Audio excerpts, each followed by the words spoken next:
Oi gente, tudo bom? Hoje é sábado, eu estou começando uma nova leitura e eu resolvi que eu vou fazer um vlog de leitura. Porque é um gênero, na verdade um subgênero que eu não estou muito acostumada a ler, então eu queria registrar minhas impressões e passar para vocês. Então o que eu vou ler para esse vlog é Objetos Cortantes, da Gillian Flynn.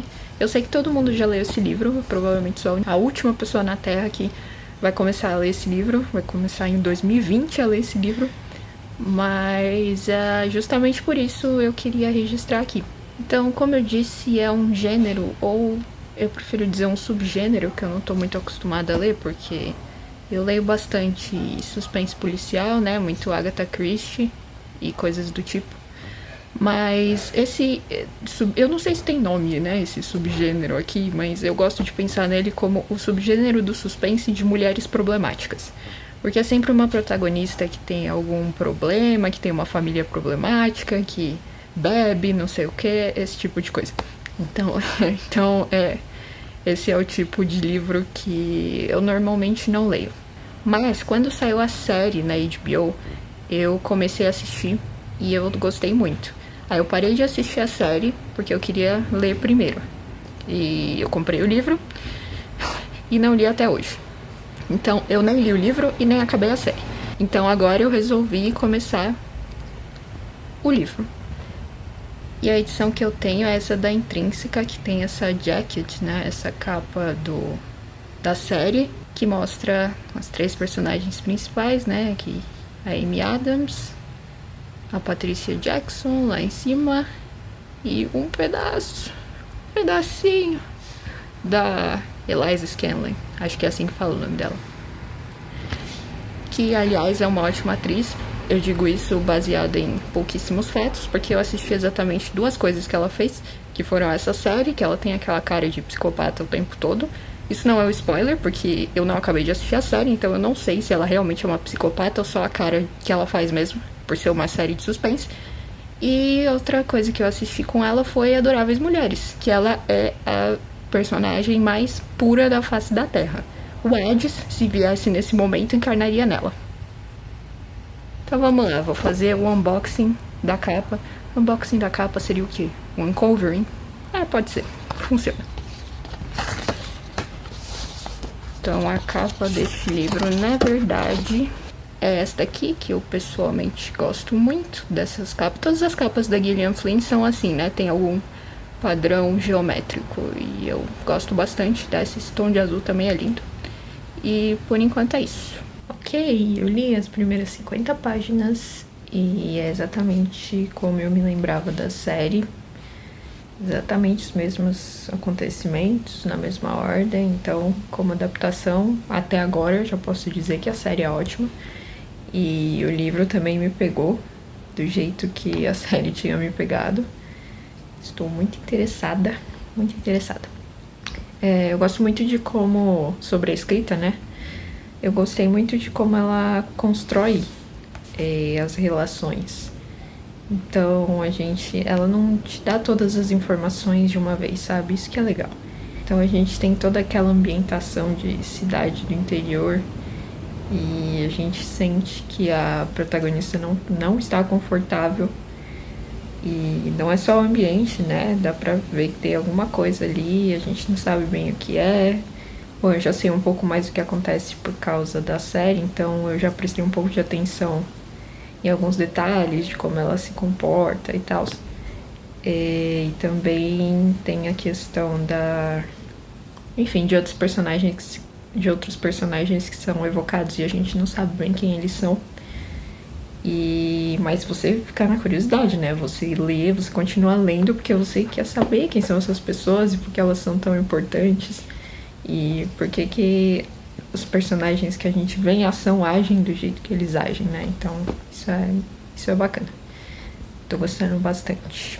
Cheguei na metade do livro e bom, eu tô muito investida nessa história. Tô lendo muito rápido e tô adorando. Mas, na verdade, se a gente for parar pra pensar, até agora não aconteceu muita coisa, né? Mas a relação entre os personagens e a gente vê se desenvolverem.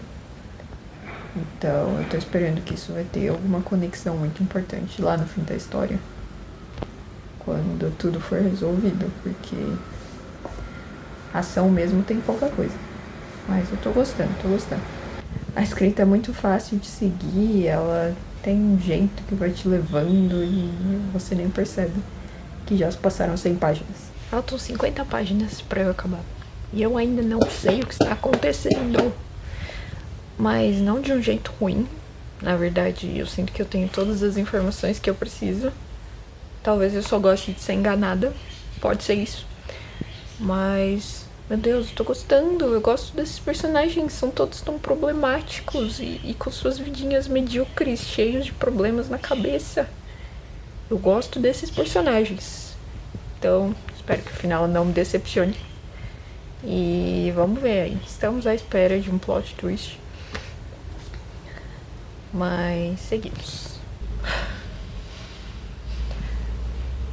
Eu preciso de 1 minuto pra processar o que eu acabei de ler.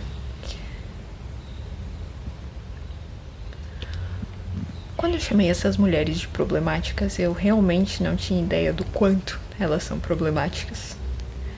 E talvez seja errado, mas eu gostei de ler essas mulheres problemáticas. Achei todas incríveis e complexas. Não sei, talvez eu tenha uma nova escritora favorita, um novo gênero favorito, ou talvez eu só precise processar tudo isso para fazer uma resenha coerente. Esse último é o mais provável. Eu acabei de perceber que até agora eu não dei a sinopse desse livro.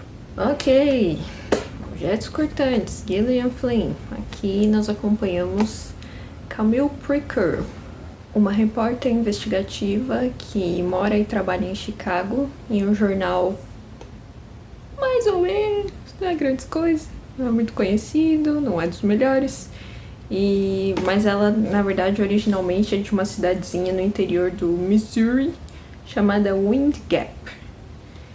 Então, o que acontece aqui é que o chefe da Camille manda ela voltar para a cidade onde ela nasceu e foi criada, por causa do desaparecimento de uma menina que pode estar ligado ao assassinato de uma menina que ocorreu no ano anterior.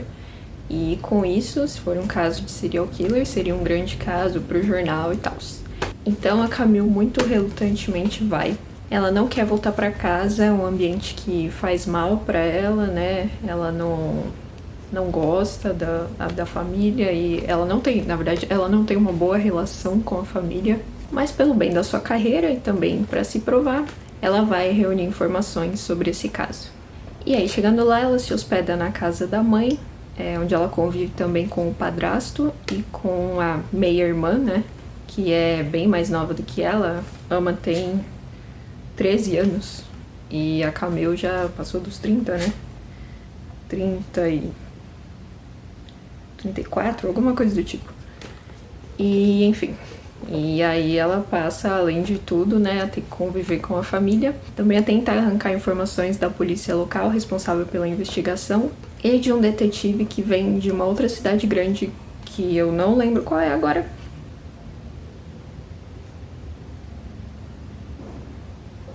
Não sei, mas enfim. E aí ela passa a trabalhar também com esse detetive. Os dois trabalham muito bem, bem até demais, se é que vocês me entendem.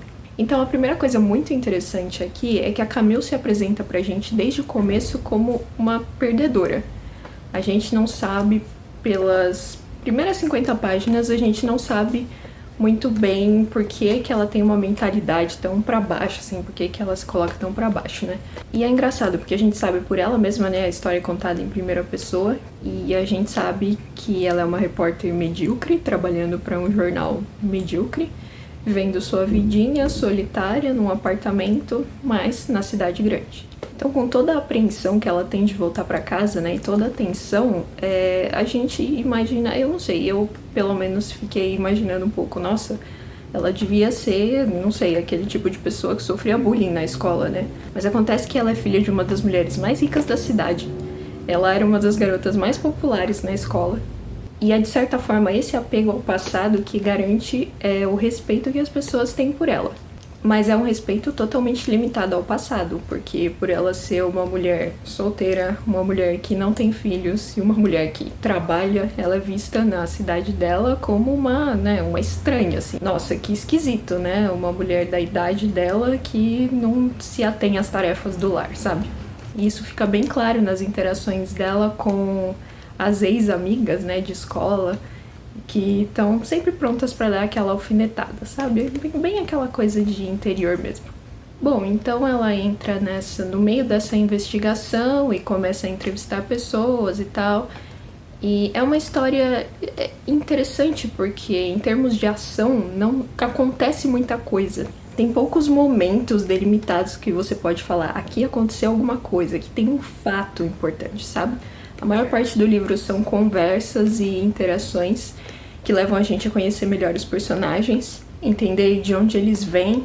E, ironicamente, é exatamente isso que avança a história. Quanto mais a gente conhece os personagens, mais a gente entende o que está acontecendo e para onde a história está se encaminhando. Então eu tenho na minha cabeça, eu não sei porquê, como eu já disse, eu não leio muito esse tipo de história. Então na minha cabeça eu estava esperando um grande plot twist, assim, no final.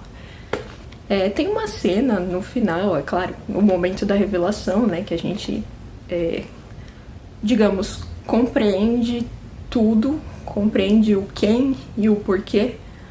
É uma grande revelação, mas eu, pessoalmente, eu não considerei como um plot twist.